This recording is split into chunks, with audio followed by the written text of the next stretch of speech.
Novels for ever میں خوش آمدید۔ ناول بہاروں کے سنگ سنگ جس کی رائٹر ہے اقرا صغیر احمد، اس کی یہ 70ویں ایپیسوڈ ہے اور میری پوری کوشش ہے کہ جلدی سے جلدی اس ناول کو کمپلیٹ کر لوں۔ آپ لوگوں کو خیر آئیڈیا نہیں ہوگا کہ میں ایک ساتھ ہی ریکارڈنگ کر رہی ہوں اور گیپ نہیں لے رہی ہوں۔ ایک ہی دن آلموسٹ 2 دن کے اندر میں نے اس کو ریکارڈنگ کو کمپلیٹ کرنا ہے، تو پھر میں آپ کو ایک ساتھ تو نہیں دوں گی، وقفے سے دیتی رہوں گی، مطلب 1 دن کا گیپ، 2 دن کا گیپ، جس طرح سے میرا وہ بنا میں اس طرح سے آپ لوگوں کو دیتی رہوں گی۔ لیکن یہ ہے کہ مجھے جلدی سے جلد اس ناول کو کمپلیٹ کرنا ہے اور پھر میرے ایگزام سٹارٹ ہو جائیں گے، پھر میں ایک آدھا آپ لوگوں کو ناول سنا دیا کروں گی اگر مجھے ٹائم ملا تو۔ لیکن اس ناول کو تو میں نے کسی نہ کسی طرح سے کمپلیٹ کرنا ہی ہے، میرے لیے یہ بہت بوجھ بن گیا اب ایک طرح سے۔ تو آئیے جلدی سے سٹارٹ کرتے ہیں اس ناول کو۔ اس وقت سے ہی میرے اندر خزاں کا موسم قبضہ جما کر بیٹھ گیا۔ روہیل صاحب ایک طویل آہ بھر کر ماضی کے دریچوں سے لوٹ آئے۔ سامنے بیٹھی عظمت بیگم کے چہرے پر آنسوؤں کا جال پھیلا ہوا تھا۔ شمیر ریسٹ واچ میں ٹائم دیکھنے لگا۔ ممی، آپ کو لائبہ کا استقبال بالکل سگی بیٹی کی طرح کرنا ہوگا۔ کاش روہیل آپ مجھے پہلے ہی بتا دیتے یہ سب کچھ، تو نہ آپ اتنے تکلیف میں رہتے اور نہ آپ کے ساتھ ہمیں پریشان ہونا پڑتا۔ اس بچی کو جو محرومیاں ملی ان کا بھی کوئی حساب نہیں۔ تمہاری تکلیف اور بچوں کی جدائی کے احساس نے میری زبان بند کر رکھی تھی۔ بیٹی کے بعد تم سب کی جدائی میں کیسے برداشت کر سکتا تھا؟ روہیل بکھرے لہجے میں بولی۔ اماں جان سے جو آپ کی خاموش ملاقاتیں ہوئی تھی، یہ تھی اس کی وجہ؟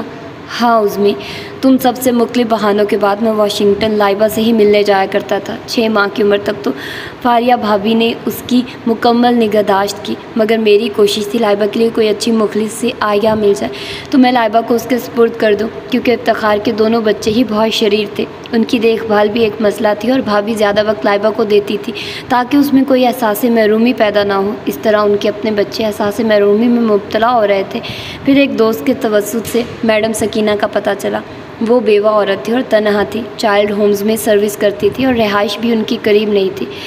میں نے ان کو لائبہ کے متعلق مکمل بریف کیا، اپنی مجبوریاں اور حالات بھی بتائے۔ وہ شریف و ہمدرد دل رکھنے والی مخلص طبیعت کی مالک تھی۔ 6 ماہ کی لائبہ کی ذمہ داری انہوں نے جو سنبھالی تو اب برسوں بعد ہی قضائے الہی کے سبب لائبہ سے دستبردار ہوئی تھی۔ افتخار کی فیملی اور ماما نے لائبہ کو مکمل سہارا دیا۔ لائبہ یہاں شفٹ کب ہوئی؟ شمیر نے بامشکل ذہن میں ابھرنے والے بے شمار سوالوں میں سے ایک سوال کیا، ورنہ دل تو بہت کچھ جاننے کو بے چین تھا۔ ابتدائی تعلیم انہوں نے وہیں حاصل کی۔ اعلیٰ تعلیم کے حصول کے لیے وہ ماما کے ساتھ ہاسٹل لائف گزار چکی ہیں۔ پھر افتخار اپنی فیملی کو لے کر پاکستان آ گیا۔ آج سے کوئی 6 سال پہلے جب وہ آئے تو لائبہ اس کی آیا یعنی ماما کو بھی ساتھ لے آئے۔ افتخار کو تدریس کا بہت شوق تھا جو وہ کاروبار کی مصروفیت کے باعث پورا نہ کر سکا تھا۔ یہاں آنے کے کچھ عرصے بعد اس کے کسی عزیز کی پرسنل پرابلم کی وجہ سے کچھ عرصے کے لیے پروفیسر کی سیٹ مل گئی اور اس طرح وہ اپنا شوق بھی پورا کرنے لگا۔ لائبہ نے BA کے بعد اس کی رہنمائی کے باعث جامعہ میں ایڈمیشن لے لیا تھا۔ اسے سمندر جنون کی حد تک عشق ہے، پسند ہے اور اس پسند کو مد نظر رکھتے ہوئے ہاکس بے کے پرسکون و کم آبادی والے علاقے میں اس کے لیے میں نے خوبصورت بنگلہ بنوا دیا تھا۔ اماں جان سے آپ نے ذکر کیا؟ میرا مطلب ہے لائبہ کو یہاں شفٹ کرنے کے لیے۔ عظمت پر قیامت گزر رہی تھی، دل ٹکڑے ٹکڑے ہو رہا تھا، جسم کی ایک ایک رگ ایک ایک قصے میں آگ کی شرارے دوڑ رہے تھے، مگر وہ وزادار و انا کی سر بلندی کے لیے ضبط سے کام لے رہی تھی۔ آج سے 20 سال قبل ان کے حق پر ڈاکہ پڑ چکا تھا، ان کی رفاقتیں تقسیم ہو چکی تھیں، ان کا محبوب، ان کا شوہر ان کے علاوہ بھی دوسری عورت کے قریب رہ چکا تھا اور وہ نادان، بے خبر و مطمئن رہی۔ وہ ان سے پوشیدہ اپنی بیٹی سے ملتے رہے، اماں جان سے بیٹی کو منوانے کے لیے جد و جہد کرتے رہے۔ وہ ان سے پیار میں ڈوبی، یہ نہ جان سکی کہ وہ کون سا راز ہے، ماں بیٹے کے درمیان چلنے والی کون سی سرد جنگ ہے۔ اپنوں کے ہاتھوں بے خبری میں لٹنا کتنا اذیت ناک ہوتا ہے۔ ان کا نوحہ کناں وجود محسوس کر رہا تھا۔ اپنے نسوانی وقار کی سرخ روئی کی خاطر فخر و اعتماد محبت کے توفن زدہ لاش کندھوں پر اٹھائے وہ پرسکون مطمئن پوز کر رہے تھے۔ اماں جان کی سرد موری و خاندانی فخر و گھمنڈ نے بہت نقصان کیا ہے میرا۔ جب تک لائبہ نہ سمجھ رہی میں باقاعدگی سے اسے ملنے جاتا رہا، مگر پھر رفتہ رفتہ وہ بچپنے کی حدود سے نکل کر شعور کی منزل میں ایک قدم رکھنے لگی۔ وہ عام بچوں کی طرح بالکل بھی نہیں تھی۔ ضد اور بدتمیزی اس نے کبھی نہیں کی۔ 5 سال کی عمر سے ہی بہت خاموش اور سنجیدہ تھی، بہت زیادہ ذہین اور حساس تھی۔ ہر کلاس میں اس نے فرسٹ پوزیشن لی تھی۔ 7 سال کی عمر میں وہ بہت زیادہ ذہین و سمجھدار ہو گئی تھی۔ میں اس سے ملنے جاتا تھا تو وہ کہتی ڈیڈی میں آپ کے ساتھ جاؤں گی، جہاں آپ رہتے ہیں میں آپ کے ساتھ رہنا چاہتی ہوں۔ وقت گزرنے کے ساتھ اس کا یہ اصرار شدت پکڑنے لگا۔ میں مختلف بہانوں سے اسے بہلاتا رہا۔ اماں جان کو پھر 2-3 مرتبہ منانے کی کوشش کی، مگر اماں جان نے پھر نیا آرڈر دے دیا کہ میں اب اس سے ملنے نہیں جایا کروں، کیونکہ وہ اب کافی سمجھدار ہو گئی تھی، اور اماں جان کو خطرہ ہوا کہ خاندان کے کسی فرد نے اسے میرے ساتھ دیکھ لیا تو ان کی تو بدنامی ہو جائے گی، پھر وہ سر اٹھا کر خاندان میں چل نہیں سکیں گے۔ یہاں میں نے پہلی بار اماں جان سے اختلاف کیا کہ کچھ بھی ہو جائے میں اپنی بیٹی سے ملنا نہیں چھوڑوں گا، اور اماں کی خاندانی خود سری بفر اٹھی۔ انہوں نے قسم کھا لی کہ میں اگر اپنی اب بیٹی سے ملا تو ان کا مرا منہ دیکھوں گا، اور یہاں بھی میں ماں کی محبت اور ان کے دودھ کے قرض کے آگے بیٹی کی محبت قربان کرنے پر مجبور ہو گیا۔ اماں سے وعدہ کیا کبھی اپنی بیٹی سے نہیں ملوں گا۔ افتخار سے ملنے پر بھی یہی پابندی لگی۔ میں ان کی ممتا کے آگے مجبور تھا۔ میں نے ان سے سمجھوتے تو کر لیے، مگر اپنا فیصلہ بھی سنا دیا کہ میں اس گھر میں نہیں رہوں گا۔ انہوں نے مجھے میری اولاد سے جدا کیا تھا، میں بھی انہیں اسی درد میں مبتلا کرنا چاہتا تھا کہ شاید میری دوری ان کے اندر کی ممتا کو جھنجھوڑ دے، مگر اماں جان تو برداشت اور ضد کی ایسی چٹان ثابت ہوئی کہ ان میں معمولی سی دراڑ بھی نہ پڑ سکی۔ میں نے لائبہ سے ملنے جانا چھوڑ دیا، مگر میری جو حالت تھی وہ بیان سے باہر تھی۔ افتخار سے بھی مل نہیں سکتا تھا کہ اماں کو عہد دیا تھا۔ ماما ہم لوگوں کے درمیان رابطے کا ذریعہ بن گئی۔ ماما بتاتی لائبہ بہت یاد کرتی ہے، وہ بہت کمزور اور بیمار رہنے لگی ہے۔ ہاسٹل کے وال گلاسز سے چہرہ ٹکائے سامنے سڑک پر آتی جاتی کاروں پر نگاہ جمائے میرے انتظار کرتی رہتی ہے، اور پھر محرومی اور انتظار کا درد انگیز موسم اس کی ہیرو کی طرح چمکتی گرین آنکھوں میں ہمیشہ کے لیے جم گیا۔ وقت گزرنے کے ساتھ ساتھ وہ میرے انتظار میں عمر کی کہیں سیڑھیاں پھلانگتی چلی گئی۔ اس کی حساسیت، سنجیدگی اور خاموشی میں بھی اضافہ ہوتا گیا۔ افتخار جیسا دوست تو صدیوں میں پیدا ہوتا ہے۔ اس نے واقعی ایک سچے دوست کی دوستی نبھا دی۔ میں نے اپنے سارے اختیارات اسے دے دیے تھے۔ مجھے معلوم تھا وہ لائبہ کا برا کبھی سوچ ہی نہیں سکتا تھا۔ 13 برس بعد افتخار نے پہلی مرتبہ کال کی تھی، جو میں سن بھی نہ سکا۔ مجھے فخر ہے عظمت پر، تم پر، کہ تم نے بچوں کی تربیت اتنی اچھی طرح کی کہ آج مجھے کوئی ندامت نہیں ہے، بلکہ فخر سے میرا سر بلند ہے۔ روہیل صاحب تشکرانہ لہجے میں بولے۔ اس میں کوئی شک نہیں ڈیڈی، ہماری مما ایک مثالی اور اپنے نام کی طرح عظیم ماں ہے۔ اتنی فراق دلی اور نرم مزاج ماں خوش نصیبوں کو ملتی ہے۔ شمیم نے ان کی گردن میں بازو ڈال کر کہا، بہویں آ گئی ہیں، پہلے میں انہیں آرام سے سب کچھ سمجھا دوں۔ باہر سے کار کا ہارن سن کر وہ بہت مطمئن و باوقار قدم اٹھاتی باہر چلی گئی۔ روہیل صاحب جو ان کے ہم مزاج اور ہم مزاج شناس تھے، وہ ان کے اندر ٹوٹتی قیامت سے باخبر تھے، مگر انہیں اپنا جرم کہیں نظر نہیں آیا۔ اس وقت وہ خوشی و دکھ کے متضاد احساسات سے گزر رہے تھے۔ ایک طرف وہ اپنی روح، اپنے دل کے ٹکڑے سے ملنے والے تھے کہ جس کی جدائی اور غربت کی گھڑیاں انہوں نے گن گن کر گزاری تھی، اور آج وہ نور نظر، نوید حیات برسوں بعد ان سے ملنے والی تھی، اور وہ عظمت پر گزرتے کرب سے بھی واقف تھے، مگر گمشدہ لمحوں کا پچھتاوا، احمقانہ فعل اور اذیت پسندی ہے۔ ڈیڈی آپ خود پر بوجھ مت ڈالیے، سب ٹھیک ہو جائے گا، ہماری بہن اب ہماری ذمہ داری ہے۔ شمیر ان کا ہاتھ اپنے ہاتھوں میں لے کر تسلی امیز لہجے میں بولا، ارشد پلیز یار، اتنا غصہ اچھا نہیں ہوتا، تم آ کر کار ڈرائیو کرو، اپنی پیاری سی بہن کے پاس میں بیٹھوں گا۔ نبیل بیک مرر میں دیکھتے ہوئے ارشد سے مخاطب ہوا، جو لائبہ کو بائیں بازو کے گھیرے میں لے کر بیٹھا ہوا تھا اور اسے ڈانٹ رہا تھا۔ لائبہ کی وہی ضد تھی کہ وہ ان کے ساتھ نہیں جائے گی، یہیں تنہا رہے گی۔